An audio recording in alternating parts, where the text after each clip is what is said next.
இன்றைய நற்செய்தி வாசகம் லூக்கா எழுதிய நற்செய்தி 16ஆம் அதிகாரம் இறைவசனம் 19 31 முடிய.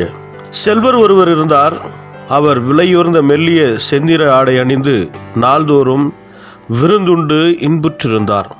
லாசர் என்னும் பெயர் கொண்ட ஏழை ஒருவர் இருந்தார். அவர் உடல் முழுவதும் புண்ணாயிருந்தது. அவர் அச்செல்வருடைய வீடு வாயில் அருகே கிடந்தார். அவர் செல்வருடைய மேசிலிருந்து விழும் துண்டுகளால் தம் பசியாற்ற விரும்பினார். நாய்கள் வந்து அவர் புண்களை நக்கும். அந்த ஏழை இறந்தார். வானதூதர்கள் அவரை ஆபிரகாமின் மடியில் கொண்டு போய் சேர்த்தார்கள். செல்வரும் இறந்தார். அவர் அடக்கம் செய்யப்பட்டார். அவர் பாதாளத்தில் வதைக்கப்பட்ட போது அண்ணாந்து பார்த்து தொலையில் ஆபிரகாமையும் அவரது மடியில் லாசரையும் கண்டார். அவர், தந்தை ஆபிரகாமே, எனக்கு இரங்கும். லாசர் தமது விரல் நுனியை தண்ணீரில் நனைத்து எனது நாவை குளிரச் செய்ய அவரை அனுப்பும். ஏனெனில் இந்த தீப்பிழம்பில் நான் மிகுந்த வேதனைப்படுகிறேன் என்று உரக்க கூறினார். அதற்கு ஆபிரகாம், மகனே, நீ உன் வாழ்நாளில் நலன்களையே பெற்றாய். அதே வேளையில் லாசர் இன்னல்களையே அடைந்தார்.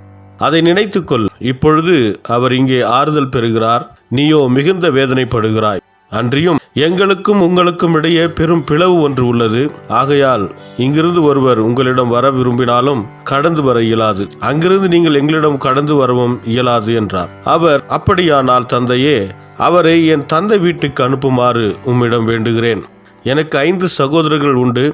அவர்களும் வேதனை மிகுந்த இந்த இடத்திற்கு வராதவாறு அவர்களை எச்சரிக்கலாமே என்றார்.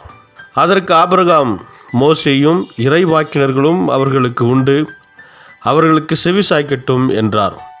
அவர், அப்படியல்ல தந்தை ஆபிரகாமே, இறந்த ஒருவர் அவரிடம் போனால் அவர்கள் மனம் மாறுவார்கள் என்றார். ஆபிரகாம், அவர்கள் மோசேக்கும் இறைவாக்கினர்களுக்கும் செவி கொடுக்காவிட்டால் இறந்த ஒருவர் உயிர்த்தெழுந்து அவர்களிடம் போனாலும் நம்ப மாட்டார்கள் என்றார். இது கிறிஸ்து வழங்கும் நற்செய்தி. கிறிஸ்துவே உமக்கு புகழ்.